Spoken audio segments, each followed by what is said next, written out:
119장 남편의 위치. DC 부부에게. 일요일 오후 집회에서 이야기하는 동안 나는 그대의 이름을 도저히 부르지 않을 수 없고 내가 본 몇 가지 것들에 대하여 말하지 않을 수 없다. 나는 D 형제가 가정에서 하나님께서 바라시는 위치를 차지하지 못한 것을 보았다. D 형제의 부인이 지도적 위치를 차지하고 있는데 그 여자는 하나님께서 요구하시는 대로 굴복시키지 않은 강한 의지를 소유하고 있다. 아내의 마음을 즐겁게 해주고 그를 실망시키지 않기 위하여 D 형제는 그 여자에게 양보했다.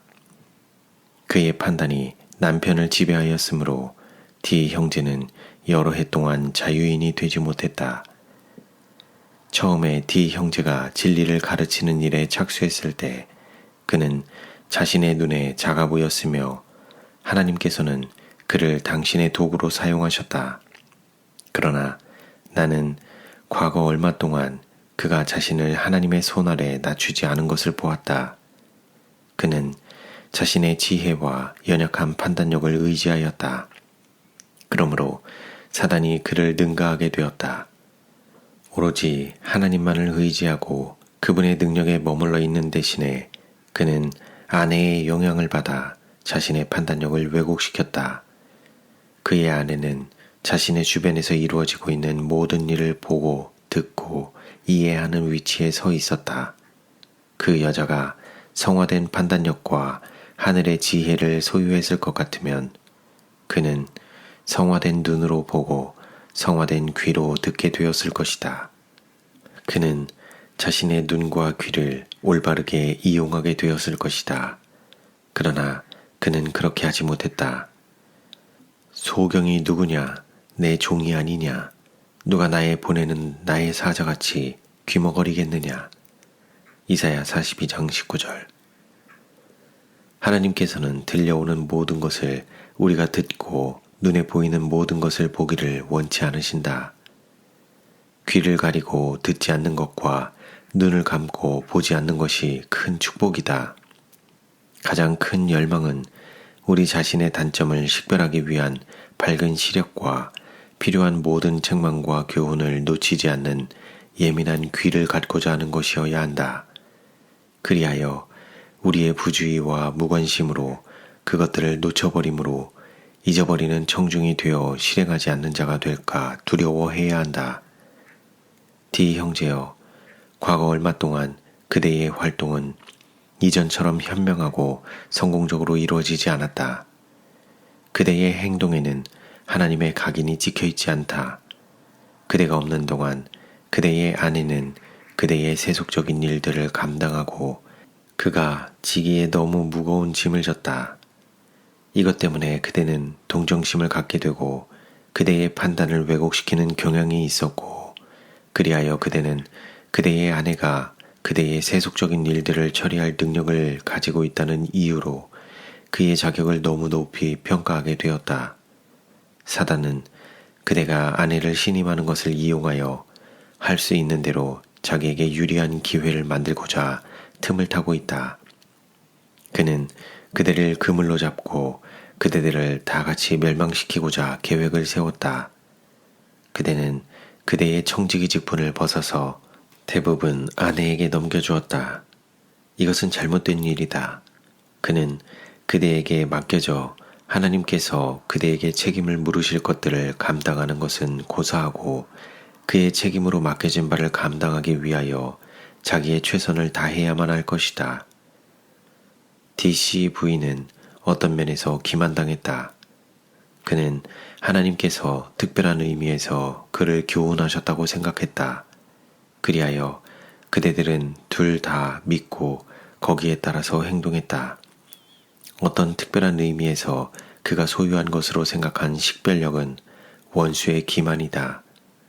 그는 천성적으로 보는 데 민감하고 이해하는 데 민감하고 기대하는 데 민감하며 극히 예민한 본성을 가지고 있다. 사단은 이런 품성의 특성들을 이용하여 그대들을 다 같이 미혹시켰다. D 형제여, 그대는 꽤 오랫동안 노예 노릇을 해왔다. D 자매가 판단력이라고 생각해온 것 중 많은 것은 질투였다. 그는 모든 것을 질투의 눈으로 보고 의심하고 악하게 추측하고 거의 모든 것을 불신하게 되었다. 이것은 믿음과 확신이 있어야 할 곳에 정신적 불행과 실망과 의심을 일으킨다. 이와 같이 불행한 품성의 특성들은 그의 사상을 우울한 길로 들어가게 하는데 거기서 그는 불길한 악의 이해감에 빠지고 그의 심히 예민한 기질은 그를 사실상 존재하지도 않는 태만과 경멸과 손상을 상상하도록 이끈다. 이런 모든 일이 그대들 두 사람의 영적 향상의 길을 가로막고 그대가 하나님의 사업과 일에 관련되어 있는 그 범위에서 다른 사람들에게 영향을 미치게 한다. 그대에게는 해야 할 일이 있다. 전능하신 하나님의 손에서 그대 자신을 낮추라. 때가 되면 그대는 높임을 받게 될 것이다. 완고하고 고정된 의지를 가진 이 불행한 품성의 특성들은 교정되고 개혁되어야 한다. 그렇지 않으면 그대들은 마침내 둘 다 마음의 파선을 당하게 될 것이다. D 형제여, 그대에게는 수행해야 할 의무가 있다. 그대가 포기한 청지기 직분을 담당하고 하나님을 두려워하는 가운데 그대의 가정의 선두에 서도록 하라. 그대는 아내의 영향력에서 벗어나서 하나님을 더욱 완전히 의지하고 그대를 지도하고 이끌어 주시도록 그분을 바라보아야 한다. 하나님께서는 D 자매를 특별히 가르치지 않으셨고 다른 사람에게 그들의 의무를 가르치도록 빛을 주지도 않으셨다. 그대와 그대의 아내는 일이 현재와 같은 상황에 머물러 있는 한 하나님께서 바라시는 위치를 차지할 수 없다.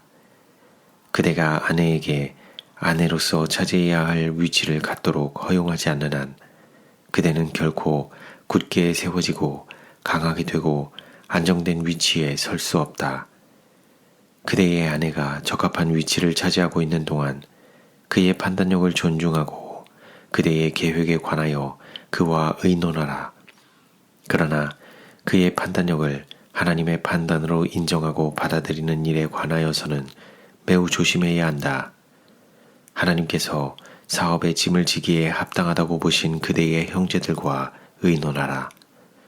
그대가 이와 같이 마땅히 조언을 받아들여야 할 사람들의 조언을 받았을 것 같으면 그대는 이의 경우에서처럼 그렇게 큰 잘못, 그처럼 쓰라린 큰 실수를 범하지 않았을 것이다. 그대의 아내는 이 경우에 있어서 빛을 가지고 있었던 것으로 생각했으나 그의 생각은 하나님께 속한 것이 아니고 원수에게 속한 것이었다.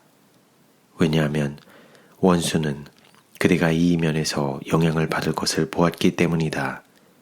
그대가 아내의 판단을 그처럼 철저하게 신뢰하는 것은 하늘의 계획과 반대되는 일이다. 사단은 이런 방법을 통하여 그대를 동료들과 일반 형제들의 영향에서 대부분 차단시키고자 계획했다. 그대는 하나님께서 세워주시지 않은 위치에 서 있는 그대의 아내를 고려하지 않았을 것 같으면 당하지 않을 뻔했던 시련들을 당해왔다. 그대는 아내의 판단과 지혜를 지나치게 절대적으로 신임하고 있다. 그가 하나님께 성별되지 못했기 때문에 그의 판단 역시 성별되지 못했다. 그는 행복한 여자가 아니다. 그리고 그의 마음속에서 연속해서 일어난 불행한 생각은 육체와 정신의 건강을 크게 손상시켰다. 사단은 그대를 불안하게 하고 형제들이 그대의 판단에 대한 신임을 잃어버리게 하고자 계획했다. 사단은 그대를 넘어뜨리고자 애쓰고 있다. 하나님께서 진리를 가르치는 사업에 그대의 아내를 특별히 부르실 때 그대는 그의 조언과 증언에 의지하고 그의 교훈을 신임해야 한다. 하나님께서는 그대 두 사람이 다 같이 사업에 대한 관심과 헌신의 정신을 가진 것으로 보시고 영혼을 구원하는 가장 엄숙한 사업에서 두드러진 몫을 담당할 동일한 자격을 주실 것이다. 그의 앞에 놓인 큰 사업은 자신의 부르심과 택하심을 굳게 하는 일에 열심하고 다른 사람들을 주시하는 일을 그쳐야 할 사업이므로 이제 빈틈없이 그 사업에 착수해야 한다. 그는 완전한 신뢰, 하나님을 믿는 확신에서 온 자신의 경건한 모본과 쾌활한 마음, 확고한 태도와 용기와 믿음, 소망과 기쁨을 가지고 다른 사람들을 축복하기 위하여 노력해야 하는데 그것은 진리로 말미암아 성화된 결과로 이루어질 것이다. 그는 하나님의 뜻에 완전히 일치되는 경험을 해야 한다. 그리스도께서는 그에게 말씀하신다. 내 마음을 다하고 목숨을 다하고 뜻을 다하여 주 너의 하나님을 사랑하라 하셨으니 이것이 크고 첫째 되는 계명이요 둘째는 그와 같으니 내 이웃을 내 몸과 같이 사랑하라 하셨으니 이 두 계명이 온 율법과 선지자의 강령이니라. 마태복음 22장 37절에서 40절. 위에 제시된 것은 1867년 10월 4일에 아이오와주 마운트 플레전트에서 기록한 것이다. 나는 이 증언을 완성시켜 베껴 쓸 시간이 없었으므로 그대로 놔두었다가 동부에서 미시간주 그린빌로 돌아온 후에야 비로소 이것을 완성시킬 시간을 갖게 되었는데 1868년 1월 30일에 그 일을 손에 잡게 되었다. 사랑하는 DC 부부에게 그대들이 오래전에 이 기별을 받았어야 했지만 우리의 활동이 너무 힘들었기 때문에 사실상 내가 그것을 기록할 시간을 가질 수 없었다. 우리가 방문한 모든 곳에서 개인의 상황들에 대하여 내가 본 것이 마음에 많이 떠올랐었다. 그러므로 나는 집회에서 심지어 남편이 설교를 하고 있는 동안에도 글을 썼다. 그 이상은 약 2년 전에 내게 주어졌다. 원수는 하나님께서 영혼들을 위하여 내게 주신 빛을 그들에게서 차단시킬 수 있는 모든 수단을 다 써서 나를 방해했다. 첫째로 나의 남편의 상황이 너무도 난처하고 너무도 고통스러웠기 때문에 나는 글을 쓸 수 없었다. 그리고 형제들 때문에 내가 당한 낙담은 나를 슬픔과 고통의 상태에 놓이게 하고 글을 쓰는 어떤 활동도 하기에 적합하지 않게 했다. 지난 여름에 우리가 여행을 떠났을 때 나는 글을 쓰기 시작했다. 그러나 우리는 이곳에서 저곳으로 너무 빨리 여행을 했기 때문에 우리가 할 수 있었던 모든 일은 집회에 참석하는 것이었다. 해야 할 일이 너무도 많았다. 나는 새벽 4시에 일어나서 글 쓰는 일에 착수하는 습관이 생겼다. 그러나 집회에서 생기는 끊임없는 고된 활동이 너무도 머리를 무겁게 하기 때문에 글 쓸 준비가 이루어지지 않고 나의 머리는 너무도 피곤하다. 나는 이 기별이 그대에게 좀 더 일찍 전달될 수 없었던 것을 유감스럽게 생각한다. 그러나 지금이라도 하나님께서 그것을 그대에게 축복이 되게 해주시기를 진정한 마음으로 기도한다. 나의 사랑하는 형제여, 그대는 이것이 주어지기 전에 이런 것들을 깨닫고 그것들을 바로잡았을지도 모른다. 나는 적어도 그렇게 되기를 바란다. 그대와 그대의 아내 역시 우리의 동정과 기도의 대상이다. 우리는 그대 자신은 물론이요 그대의 아내에게도 관심을 가지고 있다. 그의 영혼은 귀중하다. 우리는 그가 하나님 보시기에 큰 가치가 있는 온유와 조용한 정신을 갖게 되기를 그리스도를 대신하여 간구하는 바이다.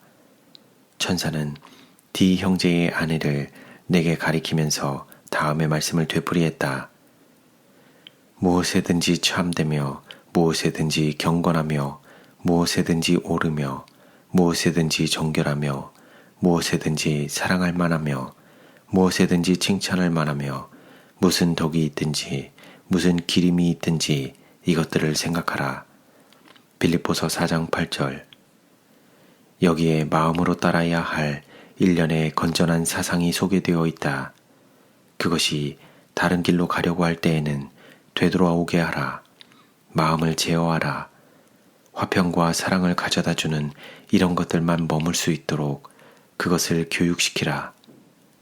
나는 하나님께서 이 글이 그들에게 축복이 되게 하시며 그대들 두 사람이 다 같이 영생을 얻기에 합당한 사람이 되기를 바라고 기도하면서 이 글을 그대들에게 의탁한다.